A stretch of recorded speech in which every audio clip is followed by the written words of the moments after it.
안녕하세요. HLB가 최근에 베리스모라는 기업을 인수했죠. 베리스모는 카티라는 기술을 가지고 있는데요. 만약에 기술이 잘 돼가지고 글로벌 제약회사가 적대적 M&A를 하고 싶다라고 할 경우에 그냥 빼앗기면 안 되잖아요. 그렇기 때문에 경영권을 보호받을 수 있는 그러한 조항들을 M&A 할 때 넣었습니다. 이번 영상에서는 우선 매수 청구권에 대해서 알아보도록 하겠습니다. 먼저 세 줄 요약인데요. 우선 매수 청구권은 내가 먼저 살 수 있는 권리다. 경영권 보호를 위해서 사용이 되고요. 우선 매수 청구권과 입찰 권리는 다른 권리다. 자, 하나씩 차근차근 보도록 하겠습니다. HLB가 10%, HLB 제약이 20%로 총 HLB 그룹이 30% 지분을 취득한 것이 베리스모 테라퓨틱스인데요. 자, 여기에 우선적 권리. 자, 영어 해석을 그대로 보면요. 첫 번째 권리라는 건데, 여기 보면은 거절할 수 있는 첫 번째 권리. 이렇게 말을 하고 있습니다. 내가 바이할 수 있는 첫 번째 권리가 아니라 거절할 수 있는 첫 번째 권리다. 이렇게 표현이 되어 있는데, 자, 어떠한 문맥을 가지고 있느냐. 우선 매수 청구권이라는 것은 이외 관계자가 보유 주식을 제3자에게 처분하고자 할 때 제3자 대신에 투자자가 제3자가 제시했었던 그 같은 조건으로 해당 주식을 매수할 수 있는 권리입니다.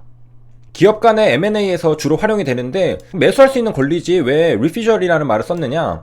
거절은 언제 내가 거절하느냐. 상대방이 먼저 나한테 물어봤을 때 내가 허락을 할지 거절을 할지를 결정하는 거잖아요. 그러니까 내가 먼저 사겠다라기보다는 상대방이 팔려고 하는데 너가 먼저 살래? 라고 물어봤을 때 내가 먼저 거절할 수 있는 그런 권리다. 이렇게 생각하시면 되겠습니다. 내가 먼저 살 수 있다. 내가 먼저 거절할 수 있다. 본질적으로는 비슷하지만은 미세하게나마 다른 뉘앙스라는 것을 알 수 있겠습니다. 우리가 우선 매수 청구권은 영어로 ROFR이라고 줄여서 말하게 되는데요. 자, 한 번 더 요약을 하면은 유무형 자산의 소유주가, 자, 이 소유주는 자기가 팔겠다라는 사람이죠. 팔려고 하는데 이 자신이 소유한 자산을 제3자에게 매도하는 거래를 하기 전에 특정 조건에 우선적으로 매수할 수 있는 선택권을 말하게 됩니다. 그래서 우선적으로 매수할 수 있는 권리라는 개념에서 콜옵션이랑 비슷한 개념이다. 그래서 줄여서 ROFR은 우리나라 말로 우선 매수 청구권, 우선 매수권이라고 하는데 예시를 들면은 단박에 이해가 됩니다. A라는 사람이 있고 B라는 사람이 있고 C라는 사람이 있습니다. C라는 사람이 바로 ROFR 계약을 맺었습니다. 자, A라는 사람은 집을 소유한 사람입니다. 자기 집을 이제 100만 달러에 B씨에게 매도하려고 합니다. 그러니까 집을 팔려고 하는 거죠.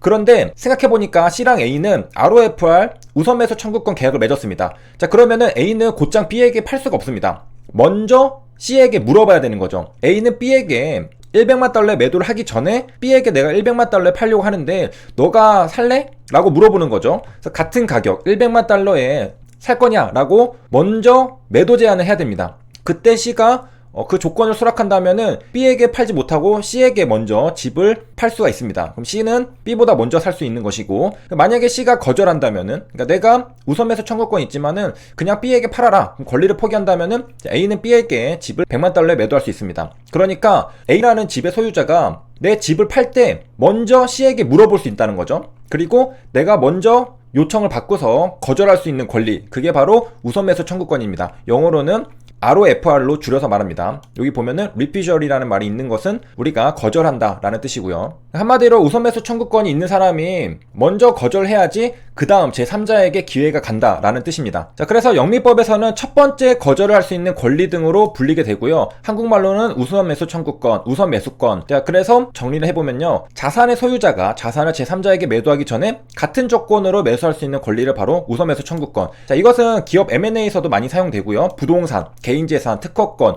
영화 상영 등 거의 모든 종류의 자산 및 비즈니스에 적용할 수가 있습니다. 자, 그러니까 우선 매수 청구권은 내가 먼저 살 수 있는 권리입니다. 팔고자 하는 사람이 나한테 먼저 물어봐야 된다라는 것이고요. 자, 이렇게 HLB가 베리스모에 대한 우선적 매수 청구권을 가지고 있으면은 향후 추가적인 지분 확대에 나설 수 있다라는 것을 시사할 수 있습니다. 다른 주주들이 베리스모 주식을 팔려고 할 때, 제3자에게 팔려고 할 때 HLB 그룹에게 먼저 물어봐야 된다는 겁니다. 그래서 HLB가 그 주식을 내가 사드리겠다 하면은 지분 확대가 될 수 있는 거죠. 이것은 경영권을 보호할 때 사용할 수 있는데, 예를 들어서 베리스모가 굉장히 잘 돼서 카티 치료제에 대해서 차세대 카티를 개발했습니다. 그러면은 글로벌 제약사들에서 눈독을 들일 수가 있잖아요. 그래서 지분을 획득해서 경영권을 빼앗아 가려고 할 때 HLB 그룹이 30%를 가지고 있으니까 다른 글로벌 제약사에서 40% 확보를 해버리면 빼앗기게 되잖아요. 그럴 때 경영권을 빼앗아 가려고 할 때 HLB는 요 우선적 권리, 우선 매수 청구권을 통해서 경영권을 방어할 수 있습니다. 그러니까 지분을 글로벌 제약사에서 함부로 사갈 수가 없는 거죠. 팔기 전에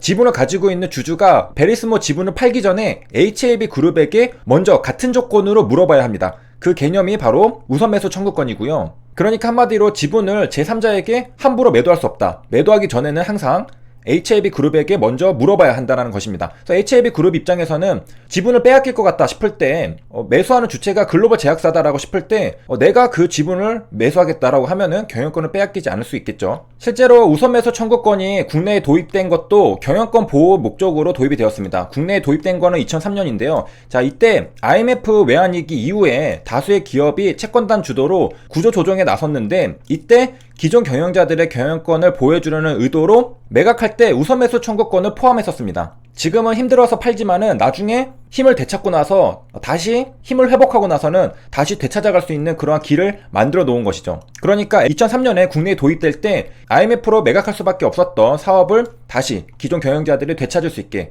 경영권을 보호해주는 목적으로 우선 매수 청구권이 시작이 되었습니다. 그러니까 IMF로 기업 경영이 어려워졌을 때 어쩔 수 없이 눈물을 머금고 기업을 매각했다가 나중에 되찾을 때 그럴 때 경영권 보호에도 사용이 되고요. 이번에 HLB처럼 M&A 할 때 기업을 인수할 때도 경영권 보호를 위해서 사용을 할 수 있습니다. 대표적으로 이제 IMF 때 매각했던 것을 되찾은 사례가 2008년 1월 한라그룹의 사례가 있는데요. 1999년 IMF 구제금융 사태로 매각해야 했던 만도를 PEF 사무투자펀드 센세이지로부터 되찾아온 사례가 있습니다. 그래서 만도는 이후에 연간 영업이익만 3천억이 넘는 그룹 주축 기업으로 자리 잡았다. 그러니까 한라그룹이 잃어버렸던 만도를 어떻게 되찾아올 수 있었느냐? 그 원동력에는 우선 매수권에 있었다. 그래서 한라그룹이 센세이지라는 PEF 사무투자펀드의 만도를 매각할 때 매각 지분을 향후 다른 인수 후보보다 먼저 대사할 수 있는 권리인 우선 매수권을 바로 한라그룹이 가지고 있었습니다. 자, 그렇기 때문에 내가 찾아올 수 있었던 것이고 현대중공업 그룹도 마찬가지였습니다. 외환위기 직후에 유동성 위기로 아부다비 국영석유투자회사의 현대오일뱅크를 매각했는데 역시 우선 매수권을 가지고 있었거든요. 2010년 8월에 현대오일뱅크를 다시 찾아왔습니다. 그러니까 기존에 경영자들이 그룹 자체가 어려워졌기 때문에 기업을 매각했다가 다시 되찾을 수 있는 권리가 우선 매수권에 있었던 것이죠. 자, 그러니까 한마디로 과거 기업이 재무적 위기에 봉착해서 주력 기업을 매각하며 향후 재기를 노리는 방편으로 활용되는 것이 우선 매수 청구권이었습니다. 자, 많은 국내 기업들이 워크아웃을 신청하면서 우선 매수 청구권을 부여받았는데 그 중에 대표적인 기업이 바로 또 금호산업, 금호타이어가 또 있겠습니다. 그 외에는 한창재지, 펜텍, 쌍용건설, 벽상건설 등이 있는데요. 금호아시아나그룹의 박상구 회장도 금호타이어를 다시 되찾기 위한 매입의지를 거듭 밝혀왔습니다. 다른 기업들이 회복을 하고서 다시 되찾은 것과 마찬가지로 나도 되찾겠다는 거죠. 자, 그런데 산업은행은 박상구 회장이 금호타이어 입찰에 참여가 불가능하다 이렇게 방침을 말했습니다. 왜 입찰을 못하느냐? 자, 바로 입찰 권리랑 우선 매수 청구권은 다르기 때문입니다. 2003년에 우선 매수 청구권이 도입되었었던 것이 채권 금융기관 출자 전환 주식 관리 및 매각 준칙이라는 것이 있는데요. 여기 12조에는 우선 매수 청구권에 대한 것도 있지만은 우선 협상 대상자에 대한 것도 있습니다. 둘 다 기업을 되찾을 수 있는 방법인데, 자, 우선 협상 대상자는 안 되고 우선 매수 청구권은 되는데, 자, 그 이유를 보면요. 자, 부실 책임이 있는 구사주에 대하여는 원칙적으로 우선 협상 대상자에서 제외한다 이렇게 규정이 되어 있습니다. 책임이 있으니까 다음에 매물이 나왔을 때 다시 되찾아갈 수 없다라는 거죠. 그런데 자, 같은 12조에는 또 어떤 내용도 있느냐? 부실 책임의 정도 및 사재 출현 등 경영 정상화를 위한 노력에 사후 평가를 통해 우선 매수 청구권을 부여할 수 있다. 이렇게 같은 것 같으면서도 다른 내용 같으면서도 같은 내용이 있습니다. 자, 무슨 차이냐? 입찰 참여 권리는 말 그대로 M&A에서 다른 경쟁자들과 함께 입찰에 참여해 당의 기업을 인수해오기 위한 시도를 할 수 있는 권리입니다. 자, 그런데 우선 매수 청구권은 우리가 물어보면 내가 거절할 수 있는 권리였다고 했잖아요. 직접적으로 내가 먼저 살 수가 없습니다. 경쟁 입찰이 성립이 된 다음에 그 다음에 이제 특정 기업이 최우선 협상 대상자가 선정이 되고 그 다음에야 이제 박 회장에게 물어보는 거죠. 특정 기업이 제시한 가격으로 우선해서 이 당의 기업을 인수할 거니? 라고 물어보는 권리입니다. 그러니까 내가 먼저 입찰 참여를 할 수는 없는 거고요. 먼저 이 경쟁 입찰이 성립이 되고 M&A를 위한 가격도 설정이 됐을 때, 자, 이것을 토대로 너가 우선 매수 청구권을 할 거냐 안 할 거냐 이렇게 물어볼 수 있다는 거죠. 일종의 수동적인 권리라고 볼 수 있겠습니다. 그러니까 적극적으로 내가 입찰 참여를 못하지만은 입찰이 끝난 다음에 내가 먼저 살 수 있는 권리, 내가 거절할 수 있는 권리, 그게 바로 우선 매수 청구권입니다.